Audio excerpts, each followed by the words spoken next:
Assalamualaikum warahmatullahi wabarakatuh. Salam kenal untuk anak-anak kelas 8G dan juga 8H. Perkenalkan, Ibu namanya Nurul Afifah, bisa dipanggil Bu Afifah. Saya mahasiswa dari IAIN Jember yang sedang melakukan magang MMDC di MTSN 1 Jember.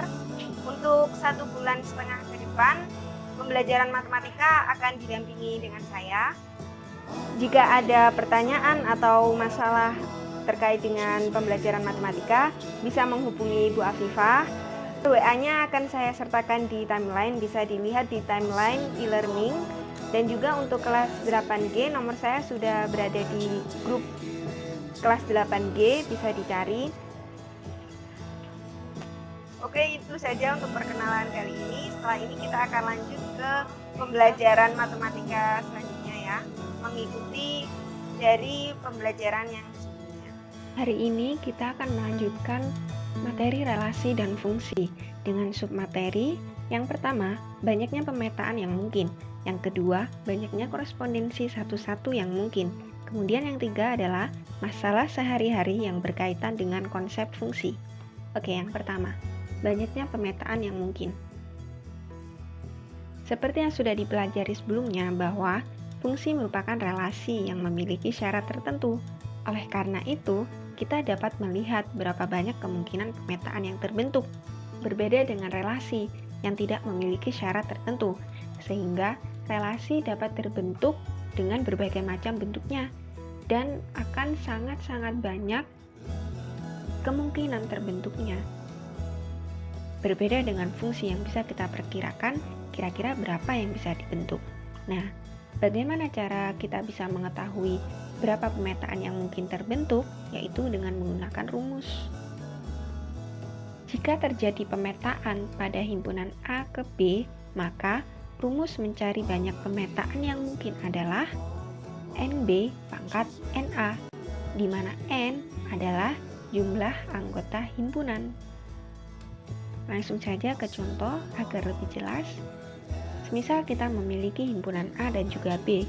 Himpunan A memiliki anggota PQR, sedangkan B memiliki anggota 1, 2, 3, dan 4. Nah, jumlah anggota himpunan untuk A itu ada 3. Jumlah anggota himpunan dari B ada 4. Karena ini pemetaan himpunan dari A ke B, maka rumus fungsi yang digunakan adalah NB pangkat NA. Jadi, banyak pemetaan fungsi yang mungkin 4 pangkat 3 sama dengan 64. Contoh soal lainnya. Terdapat 2 buah himpunan, yaitu A yang memiliki anggota himpunan A, B, dan B memiliki anggota himpunan 1, 2, dan 3. Tentukan jumlah pemetaan dari yang pertama, A ke B. Yang kita ketahui terlebih dahulu, jumlah anggota dari A adalah 2, dan jumlah anggota dari B adalah 3. Maka, banyak pemetaan yang terjadi dari A ke B adalah 3 pangkat 2. Nah, jadi diingat-ingat ya, jangan sampai tertukar. Jika pemetaannya terjadi dari A ke B, maka rumusnya yang dipakai adalah NB pangkat NA. Kemudian, untuk yang kedua,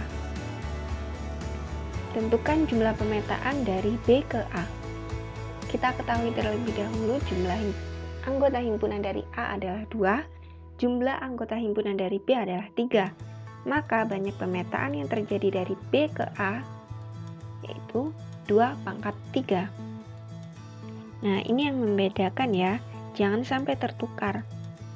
Kalau terjadi pemetaan dari A ke B, maka rumusnya adalah NB pangkat NA. Kalau terjadi pemetaan dari B ke A, maka rumusnya adalah NA pangkat NB. Jangan sampai tertukar. Oke, kita lanjut. Untuk yang kedua, banyaknya korespondensi satu-satu yang mungkin. Korespondensi satu-satu itu apa? Itu Himpunan A dikatakan berkorespondensi satu-satu dengan himpunan B jika setiap anggota A dipasangkan dengan tepat satu anggota B dan setiap anggota B dipasangkan dengan tepat satu anggota A.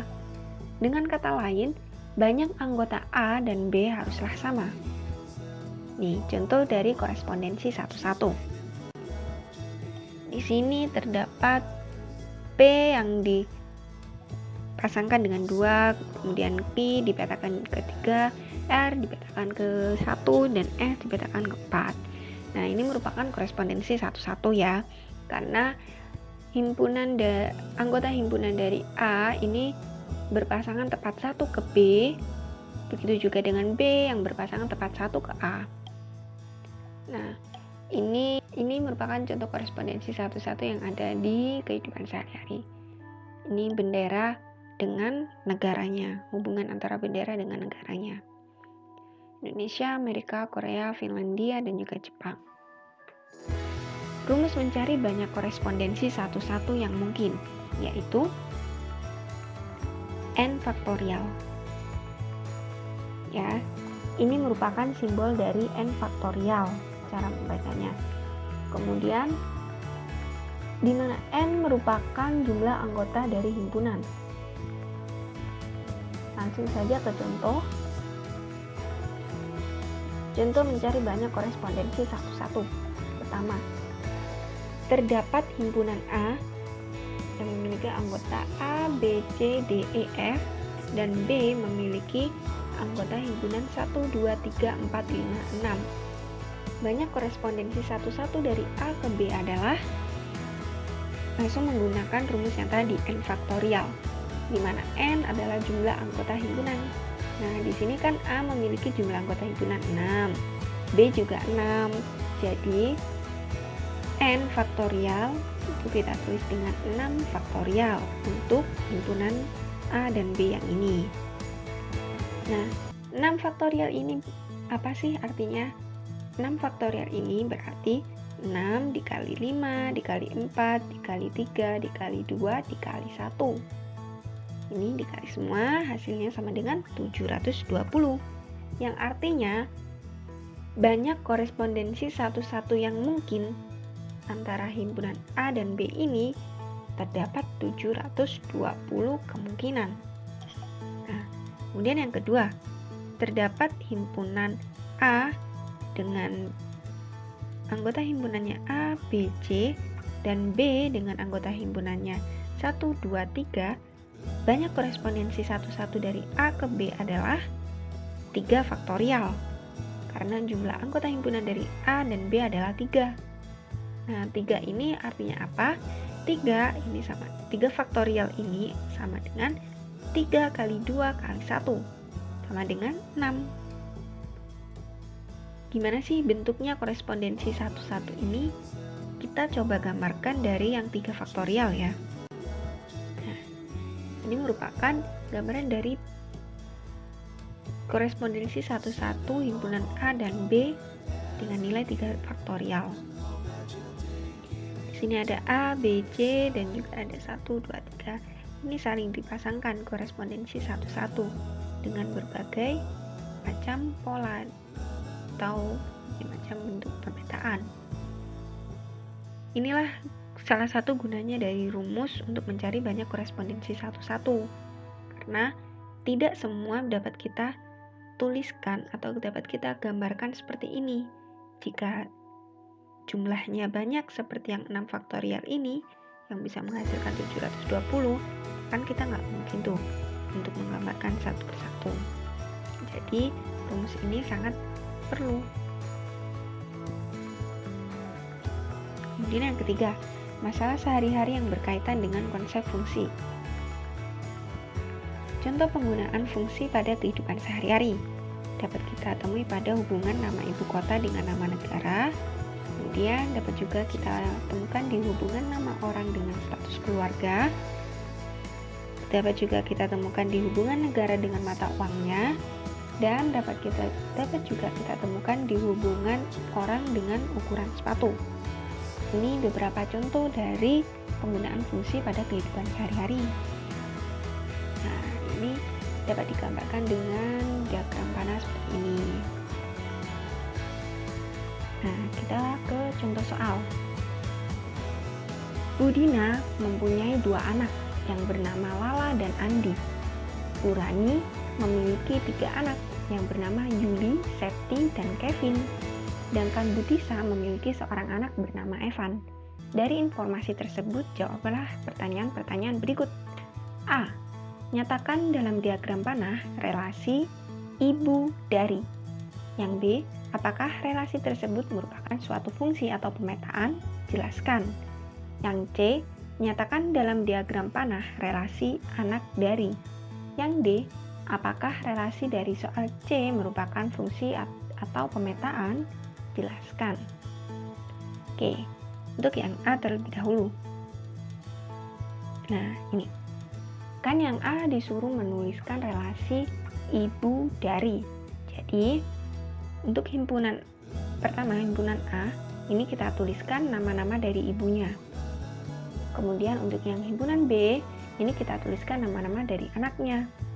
Nah, setelah kita tuliskan nama-nama dari masing-masing sebagai anggota himpunannya, untuk A anggota himpunannya adalah nama-nama ibu, untuk B anggota himpunannya adalah nama-nama anaknya. Kemudian kita bentuk relasinya sesuai dengan informasi yang ada di sini. Budina yang memiliki 2 anak bernama Lala dan Andi. Kita hubungkan Budina, ibu dari Lala. Budina, ibu dari Andi. Kemudian Burani. Burani kita pasangkan ke Yuli, Septi, dan Kevin. Bacanya Burani, ibu dari Yuli, Burani, ibu dari Septi, Burani, ibu dari Kevin, dan Butisa, ibu dari Evan. Nah, kemudian yang B. Apakah relasi tersebut merupakan suatu fungsi atau pemetaan? Jelaskan. Relasi yang dibentuk di sini bukan merupakan fungsi atau pemetaan, karena terdapat anggota himpunan dari domain yang memiliki pasangan lebih dari 1 pada daerah kodomain. Nah, seperti ini. Budina memiliki pasangan ke Lala dan juga Andi.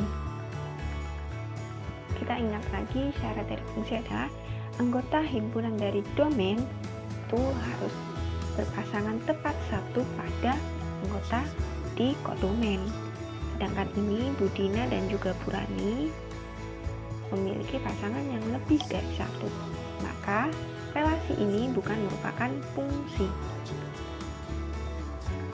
Selanjutnya, nyatakan dalam diagram panah relasi anak dari. Nah, karena anak dari, maka yang pertama untuk himpunan A kita tulis anggota himpunannya adalah nama-nama anaknya. Yang B kita tulis nama dari ibu-ibunya. Kemudian kita pasangkan. Jadi bacanya Yuli anak dari Burani, Lala anak dari Budina, Andi anak dari Budina, Septi anak dari Burani, Evan anak dari Butisa, Kevin anak dari Burani. Karena relasi ini sudah terbentuk, kemudian pertanyaan selanjutnya adalah apakah relasi ini suatu fungsi? Maka jawabannya adalah ya, relasi ini merupakan suatu fungsi karena memenuhi syarat fungsi, di mana setiap anggota himpunan dari domain, ini dari A, berpasangan tepat 1 pada anggota dari kodomain, yaitu dari himpunan B. Ya, semuanya berpasangan dan tepat 1. Kemudian kita ke contoh soal kedua. Rumah produksi penghasil tepung terigu menampung hasil tepung yang sudah jadi pada suatu wadah besar sebelum dikemas pada kantong-kantong yang disediakan. Dalam waktu 10 menit terkumpul 5 kg tepung pada wadah tersebut. Dan setelah 20 menit terkumpul 10 kg tepung pada wadah tersebut. Berat tepung pada wadah tersebut selama T menit dinyatakan sebagai BT sama dengan B0 plus AT kilogram. B0 adalah berat tepung dalam wadah sebelum hasil produksi dimasukkan. Dan A adalah berat tepung hasil produksi yang dimasukkan setiap menit. Kemudian soalnya adalah tentukan berat tepung dalam wadah sebelum hasil produksi dimasukkan. Yang kedua, berapa berat tepung dalam wadah setelah 30 menit? Kita jawab.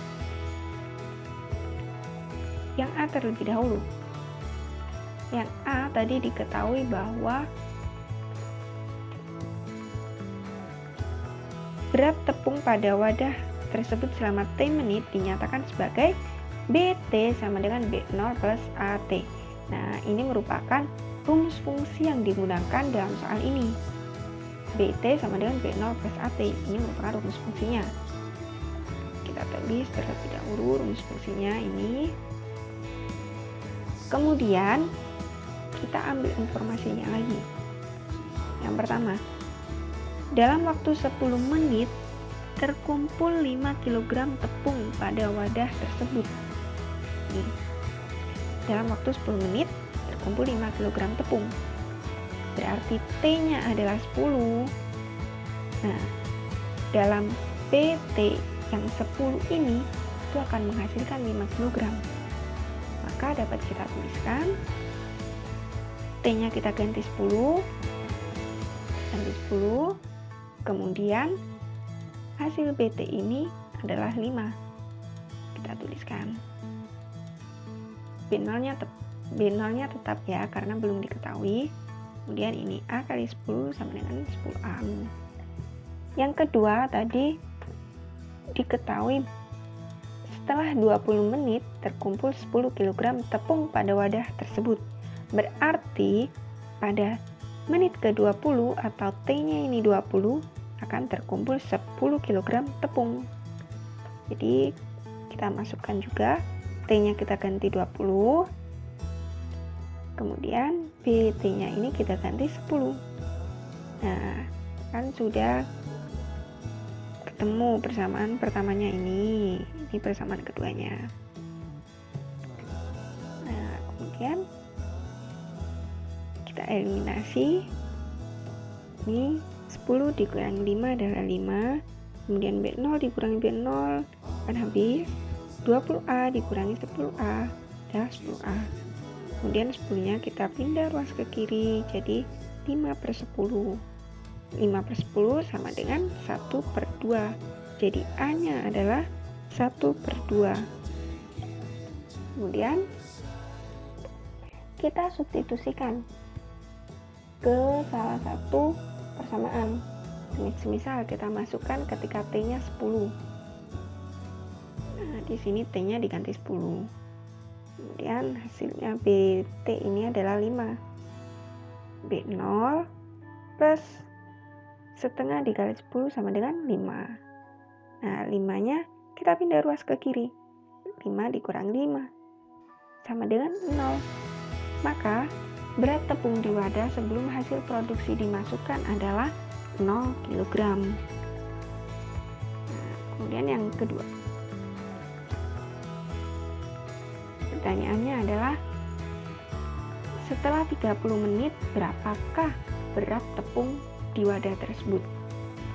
Jadi T-nya kita ganti 30. Kemudian B0-nya kita ganti. Kan udah diketahui B0-nya adalah 0. Kemudian A-nya kita ganti dengan setengah. Sudah 30. Setengah dikali 30 adalah 15. Berarti bahwa berat tepung pada wadah ketika menit 30 itu seberat 15 kg. Oke, untuk materi selesai. Dilanjutkan dengan penilaian harian ya. Untuk mengambil penilaian harian pada materi relasi dan fungsi, silahkan mengerjakan soal pada CBT. Tetap semangat untuk belajar matematika dan terima kasih. Sampai jumpa pada pertemuan selanjutnya.